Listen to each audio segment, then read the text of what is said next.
अस्सलामुअलैकुम व्यूवर्स, आज हम बनाने जा रहे हैं कीमा भरे करेले। तो मेरे साथ रहिए और रेसिपी को एंड तक देखते रहिए। आप इसे कीमा भरे करेले भी कह सकते हैं और साथ ही आप इसे स्टफ्ड करेले रेसिपी भी कह सकते हैं। तो वीडियो को एंड तक देखते रहिए। कीमा भरे करेले बनाने के लिए हमें चाहिए यहाँ पर करेले। तो मैंने ये आधा किलो करेले लिए हैं यहाँ पर, जो कि हमारी रेसिपी की क्वांटिटी के मुताबिक आधा किलो करेले हमें चाहिए। और इन्हें अच्छी तरह पानी से जो है मैंने बिल्कुल वॉश कर लिया है। आप देख सकते हैं बिल्कुल धुले हुए हैं। ये धोने के बाद करेलों को पहले कट लगाएंगे और कट लगाकर ऊपर नीचे से पहले कट लगाकर और फिर इसमें से जो इसके दरमियान का गूदा या बीज वगैरह है वो एक तरफ साइड में निकाल लेंगे। इस तरह से बिल्कुल इसे दरमियान से जो है हमें खाली कर लेना है। आप देख सकते हैं कि तमाम बीज जो हैं इसमें से मैंने निकाल लिए हैं। तमाम बीज इसी तरह निकाल लेने हैं हमें करेलों से। पहले ये ऊपर के थोड़ा सा काट के और फिर यहाँ से भी, और फिर इसमें कट लगाएंगे ताकि दरमियान से जो है हम बीज वगैरह जो है वो निकाल सकें। इस तरह से बिल्कुल करेले को साफ़ कर लेना है, क्योंकि इस जगह हम कीमा भरेंगे तो यहाँ से करेले बिल्कुल साफ़ होने चाहिए। इसी तरह से मैं बारी बारी हर करेले को साफ़ कर लूँगी, इस तरह कट लगाकर। और फिर ये दरमियान में से इसके बीज बिल्कुल निकाल लूँगी ताकि ये साफ़ हो जाए। इस तरह से इसके भी बीज जो है निकाल लेंगे, बिल्कुल साफ़ कर लेंगे और इस तरह से इसे खाली कर लेंगे दरमियान से। इसी तरह हमें तमाम करेलों को खाली कर लेना है। हाँ, जो है हमें बारी बारी तमाम करेलों को कट लगाकर और उनमें से बीज निकाल लेने हैं। अगर किसी करेले में सुर्ख बीज मौजूद हो या वो करेला पका हुआ हो, सुर्ख बीज वाला हो, तो उसके सुर्ख बीज को जो है हम बिल्कुल निकाल कर वेस्ट कर देंगे। हमें इनको इस्तेमाल नहीं करना है बिल्कुल भी। तो ये जो वाले लाल वाले बीज हैं ये बिल्कुल इस्तेमाल नहीं करने हैं हमें, इनको टोटली हमें वेस्ट कर देना है। और बाकी जो बीज हमारे पास मौजूद हैं दूसरे वाले, उन्हें हम इस्तेमाल करेंगे। तो एक अलग बर्तन में कर लेते हैं इन्हें। इसी तरह तमाम करेलों से ये साफ़ वाले बीज जो है निकाल लेंगे और इसका गूदा भी साथ में निकाल लेंगे। कि आप देख सकते हैं यहाँ पर मैंने साफ़ वाले बीज और गूदा जो है करेलों का निकाल लिया है। तमाम करेलों का है ये मेरे पास, जो आगे मैं मसाले में इसे इस्तेमाल करूँगी। अब यहाँ पर बात कर लेते हैं कीमे की। तो यहाँ मैंने बीफ कीमा लिया है ये, और ये 300 ग्राम बीफ कीमा है। आप देख सकते हैं मशीन का कीमा है ये। 300 ग्राम बीफ कीमा जिसे हम इस्तेमाल कर रहे हैं रेसिपी में। तो इसमें से थोड़ा सा कीमा जो है हम निकाल कर अलग प्लेट में कर लेंगे और बाकी कीमा भरने के लिए इस्तेमाल करेंगे। तो कुछ हिस्सा कीमे का जो है मैं निकाल कर अलग प्लेट में रख लूँगी ताकि हम इसमें मसाले में इस्तेमाल कर सकें। और बाकी कीमे को भरने में इस्तेमाल करेंगे। तो ये जो प्लेट वाला आप कीमा देख रहे हैं मैं मसाले में इस्तेमाल करूँगी, और जो बॉल में मौजूद है कीमा ये हम करेलों में भरने में इस्तेमाल करेंगे। तो अब इसमें नमक डाल लेते हैं हस्बे ज़ायका, और साथ ही बाकी मसाला जात भी इसमें शामिल कर लेंगे। बाकी के मसाला जात में यहाँ पर लेंगे 1 टेबल स्पून ज़ीरा, जो कि कीमा भरा जाएगा करेलों में, उसमें हम शामिल करेंगे 1 टेबल स्पून ज़ीरा।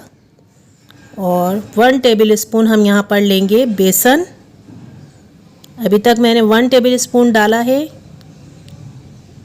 एक और 1 टेबल स्पून बेसन लेंगे। यहाँ पर 2 टेबल स्पून जो है मैंने यहाँ पर बेसन डाला है इसके अंदर। और यहाँ पर लिया है 1 टेबल स्पून से थोड़ा कम है गार्लिक पाउडर। आप चाहें तो यहाँ पर गार्लिक पेस्ट भी इस्तेमाल कर सकते हैं, लेकिन ये क्वांटिटी देख लें गार्लिक पाउडर की। तो 1 टेबल स्पून से थोड़ा कम है, तो गार्लिक पाउडर इसमें मैंने डाल दिया। और इसमें शामिल करेंगे 1/2 टेबल स्पून के करीब जिंजर पाउडर। आप चाहें तो जिंजर पेस्ट भी इस्तेमाल कर सकते हैं। मैंने 1/2 टेबल स्पून लिया है, अच्छी तरह देख लें। जिंजर पाउडर 1/2 टेबल स्पून के करीब डाला है। और इसमें शामिल करेंगे हम 1/2 टेबल स्पून हल्दी। हल्दी भी 1/2 टेबल स्पून हम इसमें डाल रहे हैं। बाकी के और मसाला जात में हम शामिल करेंगे रेड चिली पाउडर। तो red chilli powder 1 tablespoon लिया है। सुर्ख लाल मिर्च पाउडर 1 चमचा लिया है मैंने। 1 टेबल स्पून। और अब इन तमाम मसाला जात को चमचे की मदद से अच्छी तरह मिला देंगे कीमे में। खूब अच्छी तरह हमें मिक्स करना है। टाइम लगेगा थोड़ा मिक्स करने में, लेकिन अच्छी तरह हमें इन सबको मिक्स कर लेना है कि तमाम मसाले जो हैं कीमे में अच्छी तरह मिल जाएं। थोड़ी देर बाद वक्फे से हम इसे मिलाते रहेंगे ताकि मसाले जो हैं अच्छी तरह मिक्स हो जाएं, बिल्कुल अच्छी तरह मिक्स हो जाए, बल्कि बेसन की जो है कहीं भी बॉल्स बाकी ना रहें। कीमे में अच्छी तरह बेसन भी मिल जाए, हमें इस बात का भी ख्याल रखना है कहीं भी बॉल्स बाकी ना रहें बेसन की, वो भी अच्छी तरह मिल जाएं। या कहीं बाकी हैं तो उसे चमचे की मदद से तोड़ देंगे, या आप हाथ से मिक्स करना बेहतर समझते हैं तो हाथ से भी मिक्स कर सकते हैं। अब थोड़ी सी देर कीमे को रेस्ट के लिए रख देंगे, तकरीबन 5 से 10 मिनट के लिए। और ये आप देख सकते हैं मेरे हाथ में धागा है जो नॉर्मली हमारे घरों में इस्तेमाल होता है, वही धागा है ये। और यहाँ पर हम अब करेले में फिल करेंगे इस स्टफ़ को। ये जो कीमा हमने तैयार करा है मसाले वाला, यह हम इसमें फिल कर देंगे। तो थोड़ा सा हिस्सा मैं लूँगी और इसमें रख दूँगी, इसे फैला देंगे ऐसा कि ये पूरा कवर कर ले अच्छी तरह।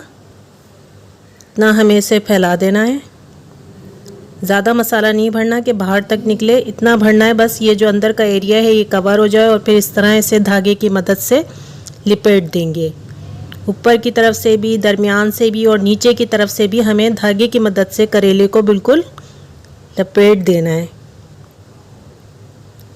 इसी तरह धागे से मैं इसे अच्छी तरह लिपेट दूंगी। और ये आप देख सकते हैं कि मैंने इसे धागे से अच्छी तरह लिपेट दिया है, बिल्कुल ये तैयार हो चुका है फ्राई होने के लिए। और इसी तरह मैं दूसरे करेले में भी कीमे को भरूंगी। थोड़ा हिस्सा लेंगे और इसके अंदर फैला देंगे बिल्कुल इसको अच्छी तरह कि पूरा कवर हो जाए। फिर इस तरह क्लोज कर कर और फिर इसके ऊपर धागा जो है वो लिपेट देंगे। धागा अच्छी तरह लिपेटेंगे ताकि कहीं से ये खुलकर बाहर ना निकले फ्राई होते हुए। तो हमें अच्छी तरह इस धागे को लिपेट देना है पूरे करेले पर। ये आप देख सकते हैं मैंने दूसरे करेले पे भी धागा लिपेट दिया है। इसी तरह मैं इस तीसरे करेले में भी जो है स्टफ़ भरूंगी और कीमा भरूंगी और इसे भी फैला देंगे इसी तरह। ये आप देख सकते हैं इसी तरह हमें तमाम करेलों में कीमा भरना है और फिर उसमें धागे से इस तरह लिपेट देना है। अच्छी तरह धागा लिपेटना है कि धागा बार बार खुले नहीं, ताकि खुलता है तो बार बार परेशानी करता है। अच्छी तरह हमें इसे लिपेट लेना है। इसी तरह तमाम करेलों में मैं कीमे को भर लूँगी। और यहाँ पर आप देख सकते हैं कि मैंने बारी बारी जो है तमाम करेलों में कीमे को अच्छी तरह भर लिया है और फिर उसे धागे से बिल्कुल लपेट लिया है, या आप यूँ कह सकते हैं स्टफ़ कर लिया है मैंने करेलों को बिल्कुल। जो मसाला था हमारे पास कीमे का उससे, और फिर ऊपर से धागे से मैंने इनको बिल्कुल क्लोज कर दिया है। अब यहाँ पर पतीले में आधा कप मैंने कुकिंग ऑयल लिया है और इसे हल्का सा गरम कर लिया है। आप देख सकते हैं कि गरम हो गया है कुकिंग ऑयल, बिल्कुल तैयार है कि हम इसमें करेले फ्राई कर सकते हैं। आधा कप कुकिंग ऑयल है ये। तो ये जो करेले मैंने भरे थे अब मैं इसमें डाल दूँगी। याद रहे जब तेल गरम हो जाए तो ही आप उसमें करेले जो है बारी बारी डालेंगी और डिम आंच पर इसे फ्राई होने देंगी। इसी तरह मैं बाकी के करेले जितने मेरे इस पतीले में आ सकते हैं वो मैं एक दफ़ा में फ्राई कर लूँगी। पहले एक साइड से हम इसे अच्छी तरह सेकेंगे और फिर इसका साइड चेंज कर लेंगे। तो अभी फ़िलहाल जितने करेले इस पतीले के अंदर आ रहे हैं वो मैं इसमें रख देती हूँ, ताकि जो है एक दफ़ा में जितने करेले फ्राई हो सकते हैं वो हो जाएं आराम से। तो इन करेलों को डिम आंच पर हम एक साइड से फ्राई होने देंगे। बिल्कुल डिम आंच पर ही फ्राई करने, थोड़ा टाइम लगेगा लेकिन शानदार फ्राई होंगे। और ये जो बाकी के बचे हुए ये हम दूसरी दफ़ा में इन्हें फ्राई करेंगे। यहाँ पर आप देख सकते हैं कि ये फ्राई हो गए हैं एक साइड से। तो अब मुझे इनका साइड चेंज कर लेना है। तो मैं चिमटे की मदद से जो है आहिस्ता से इस तरह के बिल्कुल इसका मसाला बाहर ना निकले इसका साइड चेंज कर दूंगी। और इसी तरह बिल्कुल आंच का लेवल जो है डिम रखते हुए दूसरे साइड से भी मैं करेलों को फ्राई होने दूंगी। ताकि दूसरे साइड से भी जो है करेले अच्छी तरह फ्राई हो जाएं। बारी बारी हर करेले का साइड जो है मुझे चेंज कर देना है आहिस्ता से, ताकि ये जो है बिल्कुल अच्छी तरह दूसरे साइड से भी फ्राई हो जाए। इसी तरह अच्छी तरह सिक जाएं, बिल्कुल पक जाएं ये ऑयल के अंदर। और अब यहाँ पर जो है हमारे तमाम करेले अच्छी तरह ऑयल में सिक चुके हैं। तो हम बारी बारी चिमटे की मदद से जो है तेल को अच्छी तरह टपकाने के बाद जो तेल इसमें से टपक रहा है वो अच्छी तरह टपक जाए, थोड़ा टाइम लगेगा, एक प्लेट में अलग निकाल लेंगे। इसी तरह बारी बारी हमें तमाम करेले जो हैं निकाल लेने हैं। तमाम करेलों का हमें तेल अच्छी तरह टपका लेना है और उसके बाद इसे अलग प्लेट में रख लेना है। इस तरह से जो एक दफ़ा में हमने करेले फ्राई करे थे वो तमाम के तमाम एक अलग प्लेट में निकाल लिए हैं। आप देख सकते हैं कि शानदार तौर पर ये फ्राई हो चुके हैं बिल्कुल, और जले भी नहीं हैं। डिम आंच पर हमने फ्राई किए हैं। अब जो बाकी के बचे हुए करेले थे मेरे पास वो मैं दोबारा इस ऑयल के अंदर रख दूंगी और इन्हें भी आहिस्ता आहिस्ता जो है दोनों साइड से सेक लूँगी। बिल्कुल डिम आंच पर ही इसी तरह फ्राई करूँगी, ज़्यादा डीप फ्राई नहीं करना, कोई ऑयल की क्वांटिटी मुझे बढ़ानी नहीं है बिल्कुल भी।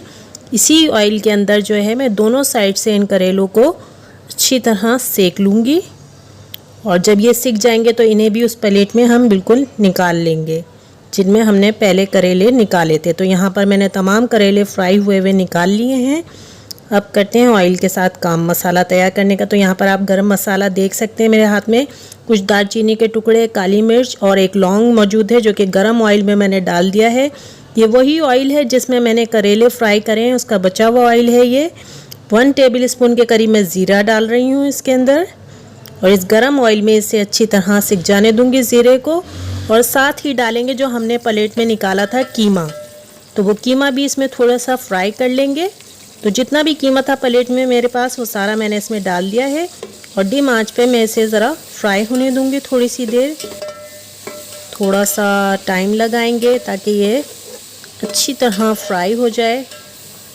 डिम आंच पर जले नहीं बिल्कुल भी, बस हमें इसे फ्राई करना है अच्छी तरह डिम आंच पर ही। और अब इस कीमे में शामिल करेंगे मसाला जात। तो 1/2 टेबल स्पून मैं इसमें डाल रही हूँ हल्दी का। आप देख सकते हैं कि मैंने 1/2 टेबल स्पून इसमें हल्दी शामिल करी है इस कीमे में जो कि फ्राई हो रहा है डिम आंच पर। बाकी के मसाले भी इसमें शामिल करेंगे। रेड चिली पाउडर, सुर्ख मिर्च एक लिए हैं, 1 चमचा मैंने 1 टेबल स्पून लिया है रेड चिली पाउडर और इसमें डाल दिया है। और यहाँ पर लेंगे धनिया पाउडर 1 टेबल स्पून और गार्लिक पाउडर 1 टेबल स्पून है, फुल 1 टेबल स्पून है गार्लिक पाउडर।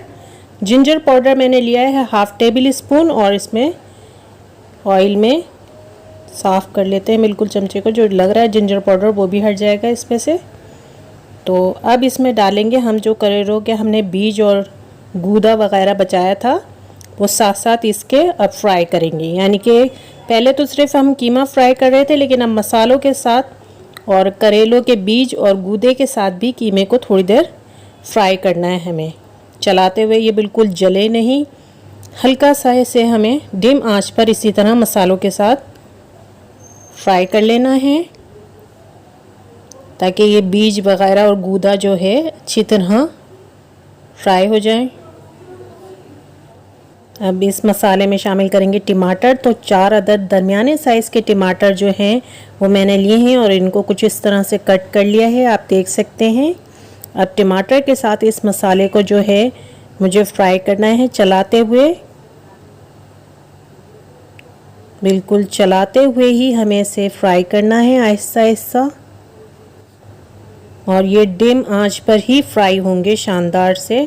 तो क्योंकि थोड़ा सा अपना पानी भी छोड़ेंगे टमाटर, तो इसे हल्का सा फ्राई होने देंगे और थोड़ी देर बाद इसमें पानी शामिल कर देंगे। तो यहाँ पर आप देख सकते हैं कि 1/2 ग्लास मैंने पानी लिया है जो कि मैं इन फ्राई टमाटर और मसालों में डाल दूँगी ताकि कीमा और ये मसाला जो है अच्छी तरह गल जाए। तो 1/2 ग्लास से बिल्कुल भी ज़्यादा नहीं लेना और हमने 1/2 ग्लास पानी जो है इसके अंदर डाल दिया है। या आप यूँ भी कह सकते हैं कि 1 कप पानी जो है बहुत काफ़ी है इस मसाले को गलाने के लिए। तो डिम आंच पर ढकना कवर कर कर हम इसे गलने के लिए छोड़ देंगे ताकि ये गल जाए अच्छी तरह। और यहाँ पर आप देख सकते हैं कि मैं ढकना कवर कर कर इसे छोड़ दूँगी गलने के लिए। और अब चेक कर लेते हैं। तो यहाँ पर आप देख सकते हैं कि ख़ासा पानी जो है वो रिड्यूस हो चुका है और कुछ पानी अभी भी इसमें बाकी है।